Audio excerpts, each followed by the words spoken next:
Hello, you wonderful people, and welcome to another episode of Not Too Comic Book. This being a show, we're talking about TV shows that are adaptations of comic books. For today's episode, I'm going to talk about the latest episode of Arrow, as well as the latest episode of Black Lightning. Like always, if I'm talking about something you want to listen to, you can always look in the description down below. I include a time when to start talking about each of the respective shows. So for example, if you want to hear what I say about this week's episode of Arrow, you can skip to what I say about this week's episode of Black Lightning. But the first thing I want to talk about is this week's episode of Arrow. A great episode. This entire, well, not the entire episode, but a good chunk of this episode is told from the perspective from a camera, because like basically a documentary is being run for about vigilantes and stuff like that. And it's so interesting because I like it when TV shows do this, because typically when a TV show does this, it will mostly be like the one that kind of comes to my mind is there's an episode of Leverage. It's kind of got that Parks and Recs and office aesthetic of like cameras always being rolling type of situation, but obviously you kind of bounce, from the view of the camera to not the view of the camera. Such an interesting aesthetic that I really like to see, and I love what they did it within this episode, because what I like too is all these recordings aren't just from like now, they're from like ages ago, because one of the recordings was from Quentin years ago being like, I'm not really all that keen into the whole vigilante thing, but at the very least, I have to admit, there's at least some good to it and stuff like that. My favorite one is probably John. That was so good, where it's like John was like, this was John back in like near the beginning, basically being like, Oliver Queen, you think Oliver Queen, this is when everyone was suspecting Oliver was the vigilante at the time. Obviously at the time Oliver had planned for that, but then at the time John was like, oh, you think no way Oliver Queen's a hero like that? And then it hard cuts to showing us present day John looking at that being like, yeah, those words haven't aged well. I love that, because I'm assuming that's not him. I'm assuming that's him prior to him finding out about Oliver being finding out about him being the vigilante, I assume. And I love this whole situation. It kind of brought up, the whole debate that I've kind of brought up before, like, what's the difference between a vigilante and a hero? And that's the whole conversation too, that it kind of gets brought up, because like Felicity is like, don't call him she doesn't like the word vigilante. She's like, call him what he is, a hero. Because I always talked about that, how like Barry's kind of, the Flash is like praised as a hero, whereas the Green Arrow is a vigilante. But at the same time, I was reading certain things, like there are articles even referring to the Flash as kind of a vigilante. So I think maybe in my purview it seems like that. Maybe over time it shifted for the Flash to be more of a hero, but I've never really heard many people refer to him as a vigilante. But I guess like if you make the argument back in season 1, a lot of people probably looked at him in that same light. So I like that. I love Curtis being on camera and stuff like that. He came up with the bad guy's name in this episode being Chimera, and he's also like, yeah, and those satellites that Argus has. And he turns to the camera, he's like, I didn't say that. You didn't hear me say that. Like that wasn't said, because they don't exist. So what? Like Curtis being nervous like that, I really loved. But apparently, Chimera has been hunting other vigilantes. He got, Rory's mask, Ragman, which I thought was kind of interesting. They're just adding him in to the episode like that. I thought was kind of interesting, because we haven't seen him since season 5. Yeah, so that whole thing. So it seems like he was still doing the hero thing. One of the other masks that was taken was Helena's. I actually had to look it up, because I was like, who is she again? Right, like, what I was reading was like, yeah, she was kind of basically this show's version of Huntress. Like, I think she was basically getting revenge for her family, and I think Oliver tried to, like, pull her away from that path or something like that. Like, because she trained with Oliver for a while. I think, I'm blanking on it. Like, when I looked and saw the picture, I was like, it reminded me, but it was like, that was a long-ass time ago. So it seems like she's kind of still potentially doing her thing. And also, Emiko lost her mask, which led to an interesting conversation all around, because Oliver ended up telling John about Emiko, and he's like, it's like, you've known for a month, you haven't told me. He's like, we haven't really been running in the same circles. It's like, for a while, being like a year is what John was saying, but he's like, I understand. And it seemed like he was about to tell him about Diaz, but, Curtis came up, so he never got a chance, because he's like, man, I got to tell you something. So that's definitely going to be interesting.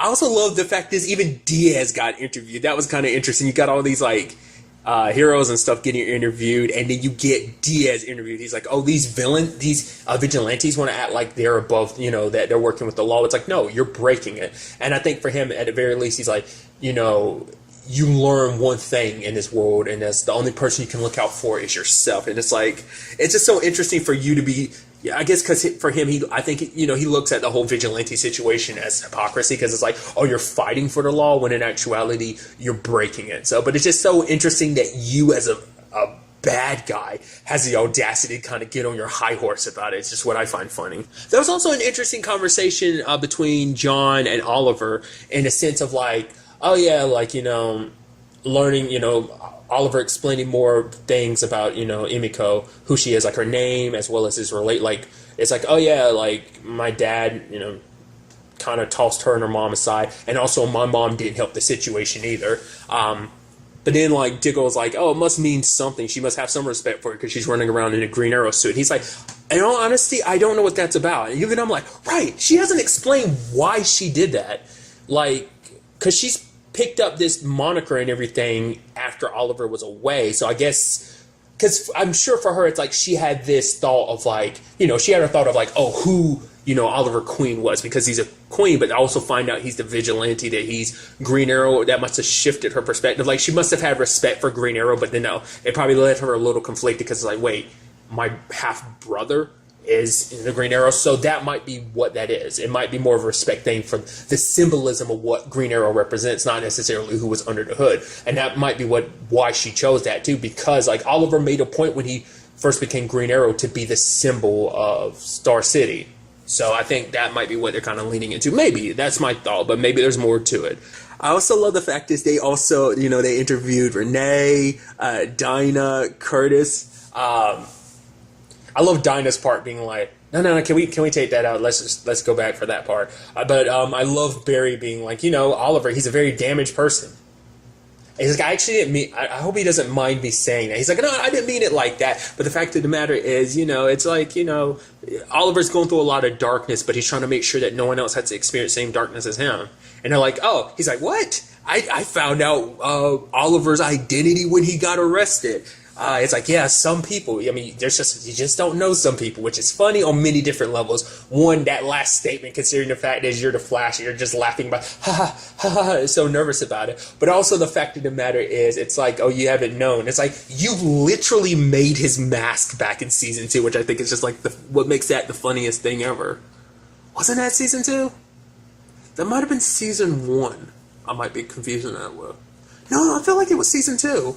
Because The Flash came out 2014, season 2 came out during 2014 as well. I don't know, nevertheless. Or was it 2015 that The Flash came out? I thought it was it's 2014. Nevertheless, it was just kind of interesting because it's like you literally made his mask, which is funny considering the fact that he no longer does the mask thing. I also love that when he was fighting Chimera, that one, like, camera person was just like following, like, yeah, gotta keep up with the action, gotta keep up. And it was actually pretty dope. It's so interesting, kind of seeing the action from that different perspective, just like the hopping around, them shooting at each other like that. It was actually pretty dope in that regard. I also like kind of against the final fight against Chimera, like, Renee, John, and Oliver, like, triple teaming him and, like, fighting him like that. It's pretty dope. What's also interesting is that Dinah had to reveal herself, her powers and stuff like that. Because it's like, yeah, she's not... Because I was curious about that. Because it's funny, because I literally brought that up last episode about the fact is that, like, oh, man, that she's, not using her powers and everything. And it clicked in my head. I was like, oh, right, the whole anti-vigilante thing. So, of course, you're not going to use your powers. But then the whole thing of, like, she saved the mayor's life and everything. Which, really quickly, the mayor brought up a point I always keep bringing up, too, of, like, the whole... I always associate with a Batman thing, because I always first heard it pop up with Batman. Was the whole thing of, like, does Batman bring out the villains, or do the villains bring out Batman? So it's like, because for the mayor, the whole point was like, oh, Oliver, like, you're trying to save the city. You're saving the city from problems that you created because you became... I mean, to be fair, like, the undertaking was happening long before he came back to Star City, so he stopped that. Well, at the time, Starling City, but the fact of the matter is he stopped that. But I guess it's the whole thing of, like, because you exist, there are always going to be bad people who step up, who want to challenge you to prove that they're better than you, that they can get away, that you're not a threat to them. So there's always that superhero argument. Like I said, I always associate that with Batman, but I think I've talked about it recently in regard, or at the very least, maybe not necessarily recently, but in general, I have talked about it in comparison to, like, Arrow as well, in that same regard. It is kind of interesting. I love the whole conversation because, John is like, yeah, this isn't something the SCPD can handle. but Team Arrow maybe. But Oliver was like, no, like if you go out there, you're going to get arrested. But for Jono, it's like the fact of the matter is we will always be a team. While you're away, we may not have been Team Arrow, but we still always had each other's back. Like that, like this bond we have as a group, as friends, as allies, will never change. The fact of the matter is, it's like we make mistakes, and that's the thing about mistakes. You learn from them and you grow from them. And the fact of the matter is, we're going to, have each other's back now. It's like we may not always agree about everything, but we always have each other's back. So I thought that was kind of a nice mentality to share. Renee and Curtis joined up too. And Dinah didn't suit up because obviously she was trying to do the whole SCPD thing. But when the time came, she's like, he wants a vigilante, I'll give him one. I also love that Laurel was so anti-vigilante and stuff like that. She's like, as someone who's been on both sides, no, you can't do it. Like, even vigilantes know that they can't do it, because if they knew that, they wouldn't hide their faces behind masks, which is so interesting. I'm like, all the stuff that you've been up to, all the stuff that you've done, but then at the same time, especially because, you being Black Siren and not actually Black Canary, Laurel, because, but nevertheless, it did click in my head. I'm like, to be fair, when she did stuff as Black Siren, she never hid behind a mask. So she's not 100% a hypocrite in that regard. I mean, it's just hypocritical, because obviously she's using Earth 1 Laurel's legacy, and by you saying that, it's almost like you're spitting in her face a little bit. Also love that they got Sarah too. I almost let that slip my mind. I'm like, oh, Sarah took time away from the. Well, to be fair, it had to be sometime after Quentin died. Because I was about to say, like, oh, it could have been earlier in the timeline, like Quentin's was, because his was back from 2014. But it's like, no, because she talked about her dad dying, so it had to be like sometime like after season 6. That was done, because I'm like, oh, you took time away from the Legends to do that. It's like, no, they must have caught her sometime before she ended up going back to the ship or whatever. I ended up doing the interview, continuity-wise and stuff like that. But I just thought it was kind of fascinating. I also love a line that, like, the mirror, she's kind of like, oh, the fact of the matter is, because of you hiring Oliver, I'm in this whole firestorm. And Dinah's like, I'm pretty sure that's the name. Isn't that the name of a hero? I'm like, look at you being a little cheeky and stuff. I love that. Like, her and the mayor constantly got a butting heads like that and stuff. But it was kind of interesting in the end that the mayor did kind of shift her perspective a little bit, because now she's handing out badges to everybody. Renee, Curtis, and John, which is going to be interesting, because, I mean, Dinah, I'm curious to see what she ends up doing. I mean, from this point forward, there's no holding back her powers. Like, it's kind of already out there, like, if she's Black Canary. So it's like, hey, that's going to be cool. Like, she probably won't suit up, but she'll probably use her powers a lot more now. But that's pretty dope that they get the badges. I am curious to see what Renee does, because obviously him and the whole Emiko situation, because he's like, man, you're so stubborn. You sure you and Oliver are related? And she's like, actually, he is my half-brother. Wait, what? She's like, yeah, the reason I didn't tell you, because I didn't want to compromise what we have. I'm like, oh, that's so interesting. Like, because like I said, because she's, I think, learning that lesson quicker than Oliver did. The whole lesson of, you can't do this alone. Like, it took a long while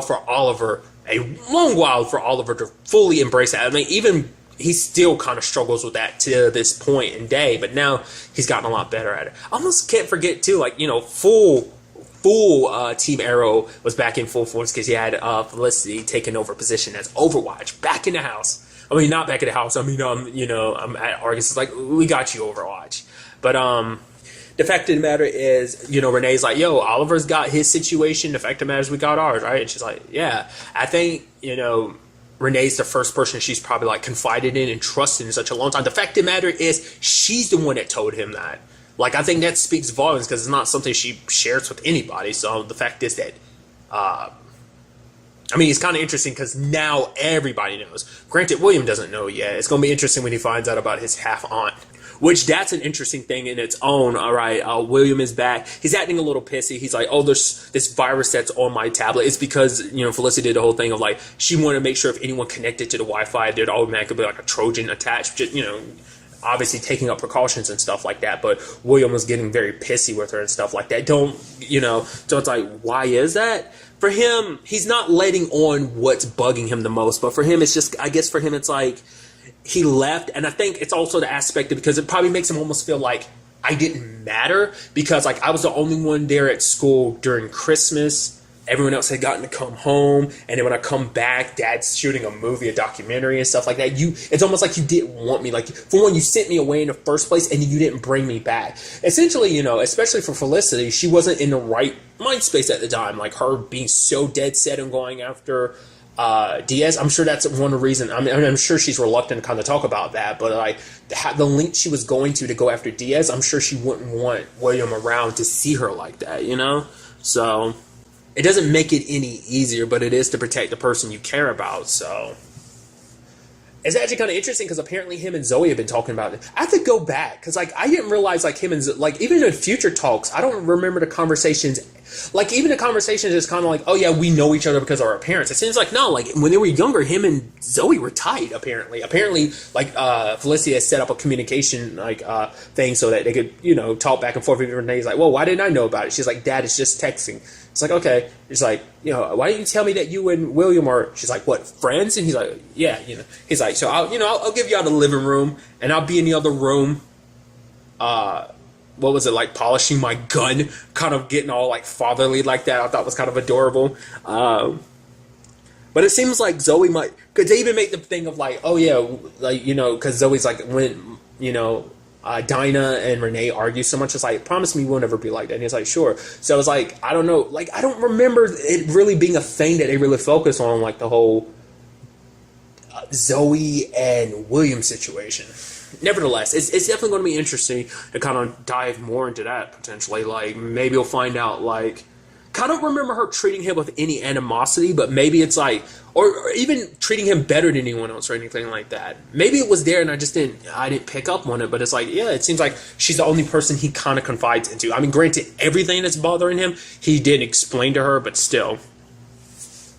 I mean, even William in the future was kind of like, yeah, he's kind of got a lot of, issues that he's kind of going to therapy about dealing with. So, I mean, when you come from the family you come from, it's like, yeah, it's a lot of complications there. So, also, it's interesting to find out that the guy behind all this, Chimera, because it didn't click in my head until like, oh yeah, he's going after vigilantes. He's got to be the one that left a note for Dinah and Laurel last episode. But it turns out he's just a fan of vigilantes because he got saved by the Hood years ago, and then it turns into a situation of like, I guess his obsession like shifted into this like wanted to hold on to their mask and stuff like that. It's like some trophy and some reward. I guess maybe it's kind of like, if I beat the vigilantes, that means I have potential to be. I don't know. It's weird because it's not like he went out directly hurting people. He did specifically go after vigilantes. It probably hurt people as a byproduct, but still, it's just kind of interesting that was kind of his mentality for all this. I mean, to be fair, he was like in a mental facility, so it's like, okay. I do love that they bring up, they brought up Star City, Central City, and Gotham. It's like, that's, vigilante hub. So it's kind of interesting. Like, those are the vigilante hubs, but it's just kind of interesting. Because it's like, I guess because the whole Batwoman situation is like, yeah. Like, we could subtly mention Gotham, but like, let's actually show a picture of Gotham too, just because it's like, yeah, that's part of the continuity now. Like, officially part of the continuity. They probably just mentioned it here and there because they didn't really know if they, leave it kind of very ambiguous when they say Gotham, not really say too much, just make references to it. But now it's like, oh, we can full on embrace those references just because of Batwoman now. That's what I'm thinking, just because of the Elseworlds crossover and everything like that. But nevertheless. But it's interesting because Oliver is going back and rebuilding their original base, and he's like, we're going to learn from our mistakes. And in the future, there's a girl and a dude named Connor. And like the moment I heard Connor, I was like, wait, John Jr. Connor? I mean, because remember, he was going by Connor Hulk around that time. So, because he felt ashamed using his dad's name. So I was like, is that supposed to be him or is that someone else entirely differently? I don't know. That'd be kind of interesting if that was the case. I mean, maybe that's a world he never really got to know. Like, by the time he got old enough, everything had kind of shifted already. But, like, the lady is kind of like, yeah, like, everything went wrong in Star City because of the vigilantes. They got what they deserved. So it's like, what the hell does that mean exactly? Like, how did they mess up? Like, what went wrong? Like, holy crap. It's kind of interesting because, like, I guess that plays into a little bit of why Renee's kind of, like, super anti-vigilante himself and everything like that. It's also interesting because, like, I brought it up before, like, the fact is we haven't seen Emiko in the future must mean something happened to her. And I feel like out of anyone that's going to take her heart, obviously Oliver, now that we know, that whole situation, obviously, like, now that they're actually getting closer to a certain extent. Like, I'm sure they'll get closer as the season progresses, but Renee's actually, you know, probably the closest person to her right now. So if something happened to her, it'd probably shift his whole perspective. Because it's interesting, because even Pollard, who's like, you know, the mayor, she's like the main person against vigilantes, but she's like, hey, even at this point in time, she's having a shift in perspective of being like, hey, let's see if you can change my mind. So it's just kind of interesting to find out what went so wrong that vigilantes get blamed for everything that went wrong. Maybe they couldn't stop something, or maybe it's some propaganda that someone started to trying to pin everything on vigilantes when in actuality it wasn't them. Maybe they get blamed because it's like you try to, you know, help, but you just made things worse, you know, at the very least, like, or at the very least you didn't stop like, you're trying to be heroes and stuff like that, but you didn't stop the problem. You were, you know, there to help or something. I don't know. I'm curious to find out what was so big of a deal that led to vigilantes kind of being wanted, like, even more. It feels like it's one thing present day, but it feels like even more so in the future of you just being much more of a criminal than before about this whole vigilante thing. I'm very interested to see where all this takes us going forward into the next episode, especially, like, you know, potentially Team Arrow built back up. Also, what that's going to go on with the whole William situation, because it's interesting, because it turns out William actually got kicked out of his school for what? Maybe it was him acting out just because of, like, everything, you know, it's like finally settled down with a family, you know, had a family again, and then that just kind of got uprooted and taken from him. And you can kind of understand his mentality, because he lost his mom, he had his dad, him and his dad, you know, good space, did his dad and Felicity made a good pair, and it's just kind of like, then you just kind of almost abandon me. So I think he even talked about that, kind of having abandonment issues to a certain extent. So it's kind of understandable why. I was actually kind of shocked to see that he was here, because I was thinking that I was like, oh, I guess that entire time before we get to the future, because he made it seem like he'd never come back to Star City, but maybe it's like up to a certain point he had never come back to Star City. So I don't know. I'm interested, like I said, to dive into all of that going forward. And now moving on to this week's episode of Black Lightning. A lot of interesting things went down in this episode, so let's kind of break it down. Obviously, a big part of this episode's fact of the matter is Jennifer is still dealing with the whole aspect of everything going down with Khalil. She's spending time with Khalil's mom. Turns out she doesn't have money for Khalil's funeral. Jennifer actually goes back to school because Lynn's the one that was kind of suggesting it. It's actually interesting because it leads to a conversation between Jeff and Lynn that I was like, oh wow, because Lynn is like, I just want her to have a normal life, be as normal as possible. And just like, what does that mean? She's like, who am I to say anything? I married you. And he was like, what the hell does that mean? It's kind of interesting because I think she's explaining it later, like she's made mistakes in her life, but marrying Jeff was never one of them. The fact of the matter is, once again, Lynn is not completely over the fact of the matter. She has very complex feelings about the current situation, because the fact is, Jeff being Black Lightning caused a lot of problems. I think it's, him being Black Lightning is one thing, but the fact is that he went back to being Black Lightning after not being Black Lightning for 9 years. It takes its toll. It's taking its toll on their family in many different regards. I mean, their children becoming metahumans. That was going to happen regardless, just because of who he was. But the fact of the matter is, I think she feels like him being Black Lightning kind of brought a lot of this towards him, because it's like now Anissa's suited up, and then obviously Jennifer's even suggesting getting suited up herself, potentially going down that route, which Jeff tried to tell her, like, no, you can't do that. The fact of the matter is, why? Because you want revenge. The fact of the matter is, he's like, I get it. I want revenge too. But the fact of the matter is, we should go aim for justice, not revenge, because that's not a path Khalil will want you to go down either. He won't want to see you like that, because the fact of the matter is, your powers, not only your emotions affect your powers, but your powers also affect your emotions. And the fact of the matter is, Khalil got overwhelmed by his powers, being able to walk in and all that. It changed him, remember? He literally attacked the school because of the last thing we need is for you to kind of do a similar thing just because you're consumed by your rage at Tobias. And so she's, kind of like calmed down about it, but she hasn't completely changed her mind about it. But getting back to what I was bringing up earlier, and I do believe that on some level there is a part of Lynn that she might not like it, but there's a part of her that I think hates the fact is that Jeff is a metahuman, because like their life is so complicated, so much has happened to their lives have completely gotten turned upside down, because I think even if he kept not being Black Lightning, that's still a part of him that was never going to go away. So I think that would, I don't know, it's just a very complicated situation. And I think she's obviously entitled to feel the complicated manner that she does, but I wasn't expecting her to say that, because it's like, for her, it's like, how can I tell Jennifer to be normal when I married you and everything? To be fair, it's not like you knew he was well, because she's known for a while, but I don't think she knew the entire time that they were dating that he was Black Lightning or even met him. I don't remember. I think they talked about it in season 1 about when she found out and stuff like that. But it's such an interesting thing. But after that conversation, telling Jeff that, like marrying him wasn't a mistake, being with him isn't a mistake. She just, like I said, there's just everything happening is just kind of a little overwhelming in the grand scheme of things. So there was even that moment at the end I thought was kind of it's kind of sad, because it's like Jennifer didn't want to get out the car because she was like, if she goes out there, it's going to be a little too real.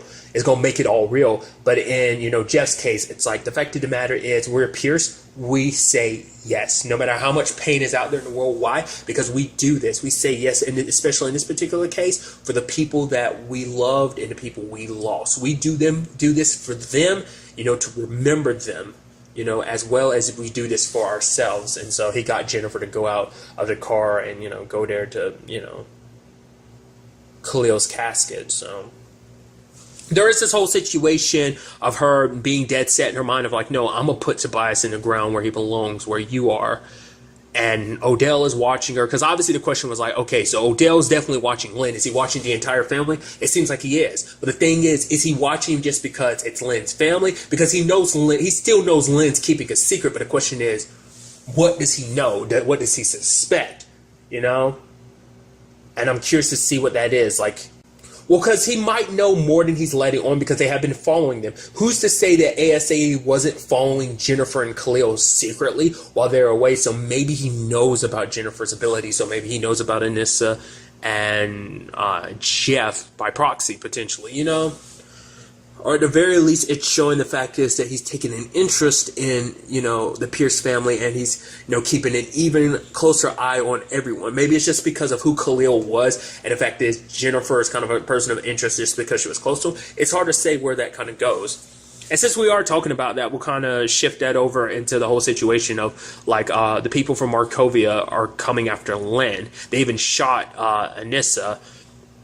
It's kind of interesting. Anissa took that so to heart, because for her, it's like something bad could have happened to their mom if she didn't.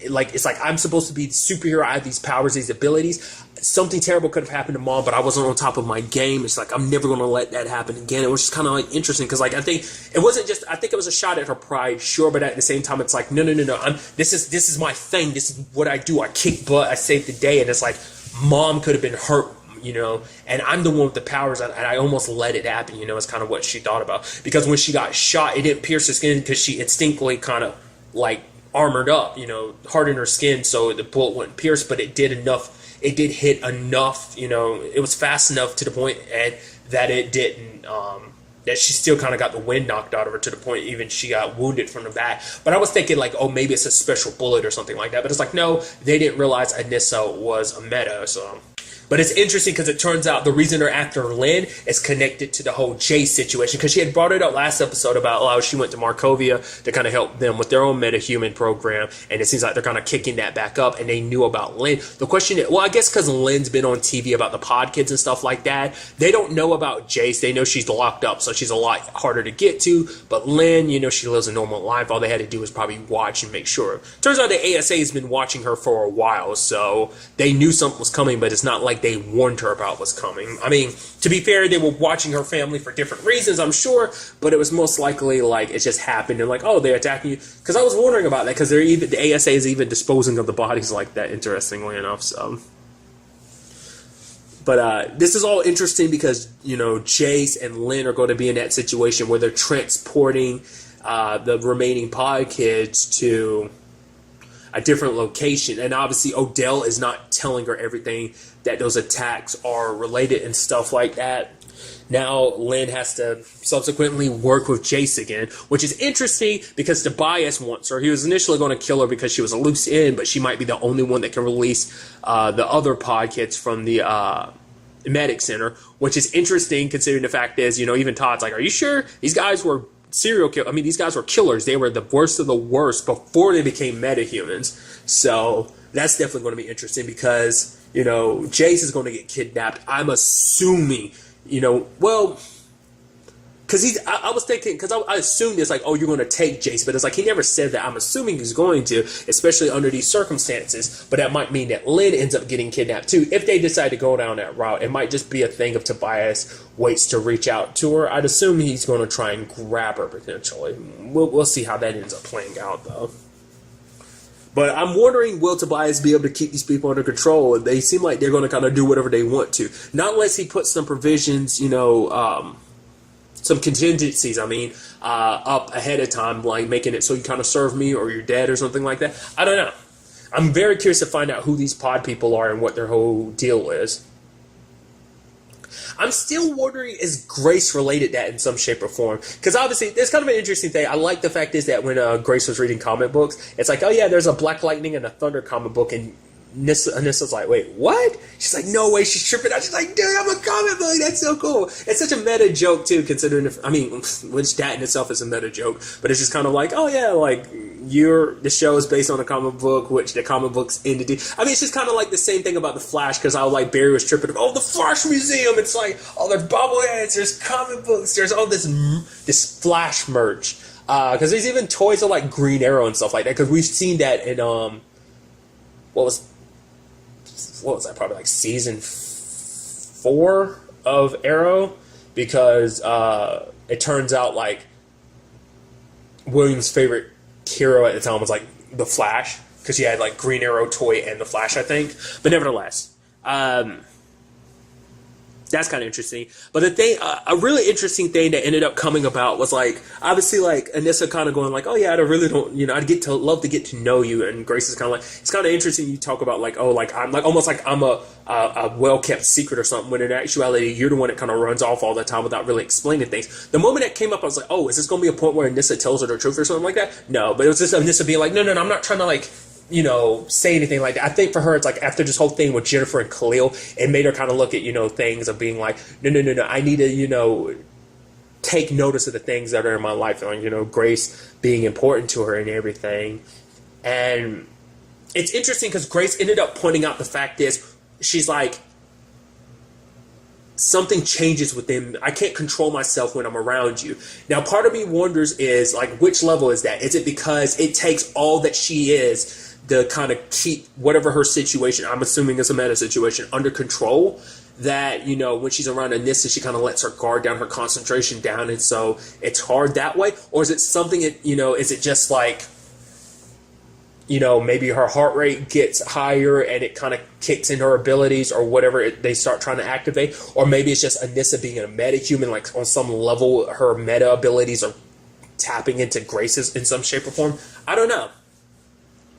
But Grace ended up leaving, and by the time Anissa goes to her place, it's like, oh no, she packed up and left, literally. So it's like, why is she running? Like, I guess because it's getting harder and harder. I guess she only stuck around long enough if she knew that she could control her abilities, and now that she sees she can't, it's like, I think she's afraid to be around Anissa because she's afraid, like, whatever her situation is, she might hurt Anissa. Once again, I'm curious, like, because I was like, is she going to be one of, like, could she be connected to one of like the pod people that Tobias got? Like, we don't know, because the thing is, like, she's not one of the pod kids that Lynn's been taking care of and stuff like that, and I don't think it's a green light situation. It don't seem like it, because it seemed like because the green light situation seems like that kind of just disappeared, so she might be like maybe potentially a vaccine kid that's kind of been on her own the entire time, or maybe she's connected to the clinic that I have no idea. Maybe she was like a little girl at the time or something, or maybe she managed to wake up from the clinic and ended up just kind of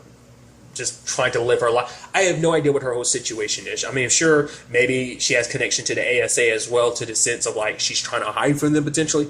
Who knows what's going on with Grace? She's a big enigma, so I'm interested to find out what ends up becoming of that whole situation. That's kind of complicated, because you can definitely tell, like, because Anissa was like, oh, come meet my family, and it's like, now you turn around and it's like, oh, she up and left like that without a word.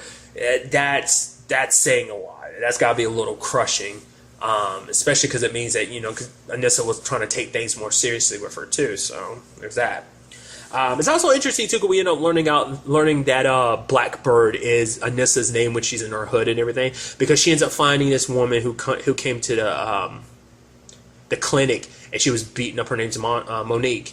And it's like, she's trying to say, like, I don't know what happened to me. It's the stairs or whatever. But it turns out, like, everyone there kind of knows her situation because her boyfriend is with the 100. And if they don't want to, like, you know, end up dead themselves, they can't really say anything about it. So Anissa does what she does and steps in.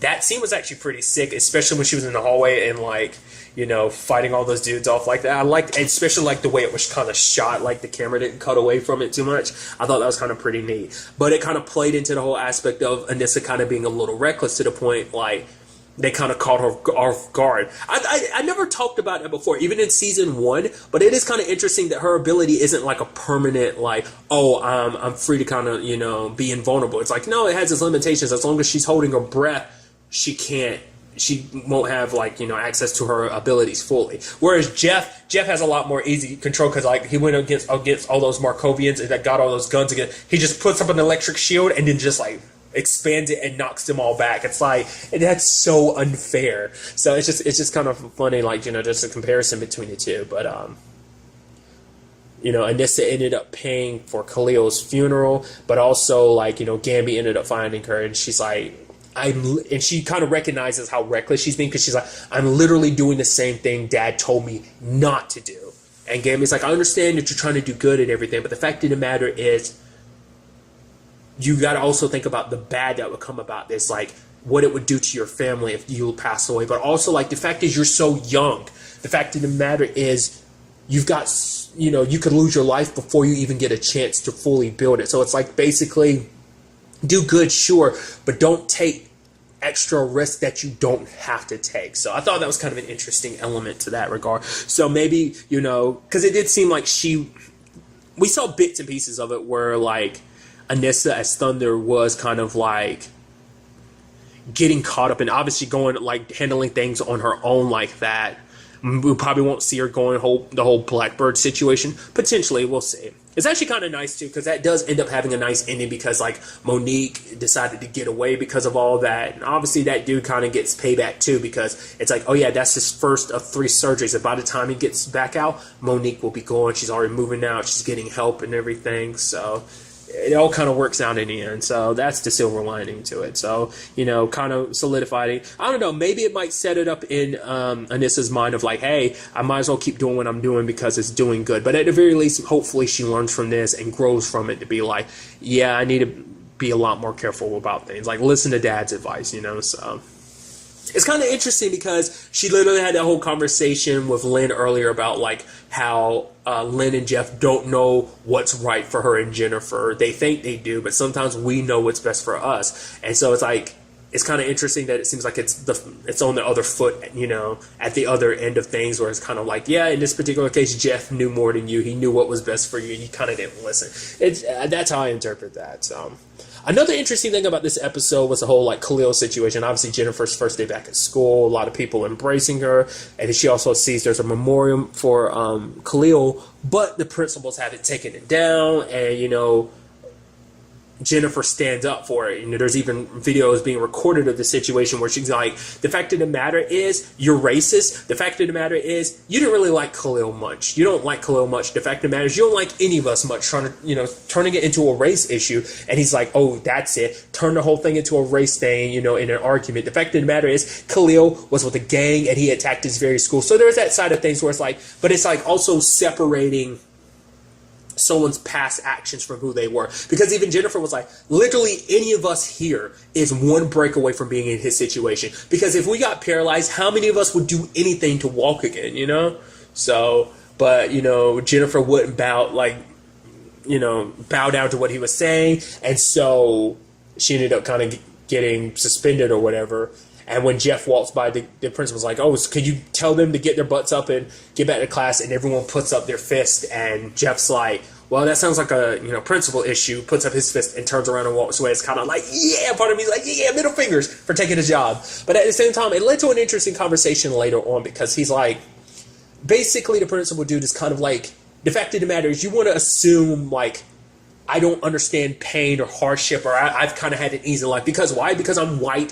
So he's like, that's racist. The fact of the matter is, it's like, you had a journalist for a dad, a well-respected man in this town. My dad was a heroin addict. The fact of the matter is, he's like, I think he said my mom overdosed in front of my dad, and he did nothing about it. And so for him, it's like, also like the way he grew up in the streets, kind of having to eat dog food to survive, even the fact of the matter. So he's kind of saying like, I have it better than these kids, but you won't look at me differently. It's just because I'm a white man this day in America, and I'm looked at kind of as enemy number one. And Jeff kind of is very dismissive of it, but it's interesting because even Jeff's kind of like, even if you had that rough upbringing because you're white, and compared to even so a rich black man, your word will carry more just because of that. And to me, it's an interesting conversation. Like, not trying to get all serious and everything like that, but it is kind of an interesting thing to think about because it's like things aren't so clear cut on any side of things. Like, there are shades of gray, and I think maybe I'll catch flack for this, and someone might think I'm stupid for it, but I think it's a situation where it's like, Jeff is all about, betterment of people and stuff like that. But I think the fact of the matter is maybe this experience it isn't just a growing experience for him. Maybe it's a growing experience for Jeff to kind of maybe even, see things from a different point of view, be like, hey, maybe I have been kind of treating you a little bit differently. Maybe, because things haven't always been balanced because of that, I am willing to kind of not look at things from a very balanced point of view because things between white and black people have never been balanced in that regard. So it's like, I don't want to even look, maybe even entertain your thought because it's just like all the shit, that's going over in history, maybe that's a thought process that, Jeff has had. Maybe that's just my own speculation. So I'm curious to see, because even I'm like, F that principal. He's kind of a dick. He showed up kind of a douchebag, but now it's kind of like, I think this episode was to kind of make you potentially more sympathetic towards him, but maybe we're going to see something where it's just kind of like, I don't know, we might see some growth and some joining going forward in the sense of like, hey, maybe him and Jeff kind of got off on the wrong foot, but maybe they can come together and make a brighter future for Garfield. Potentially, I don't know. That might be what they're setting up. I have no idea. There's also the whole situation about the people from Markovia. They're going to come back because one of them got the one that Jeff ended up bringing in. He has immunity, so he got shipped back. But so that still means that they're going to be, coming after Lynn. Granted, they won't. Jeff still doesn't know why. That was the whole point, to take them down to kind of find out what they were up to. So I'm very interested to see where all of this takes us going forward into the next episode. Because another aspect that came up before that still hasn't been answered. Who came after Gamby? That's still a big thing. That's kind of, I'm curious too. Maybe that's the ASA. I still kind of lean towards them, but we don't know for sure. So I'm interested to see where all of this takes us going forward into the next episode. But really, that's all I want to talk about. To the next time we meet, be happy, be safe, live life to the fullest, and enjoy it. Good day and goodbye.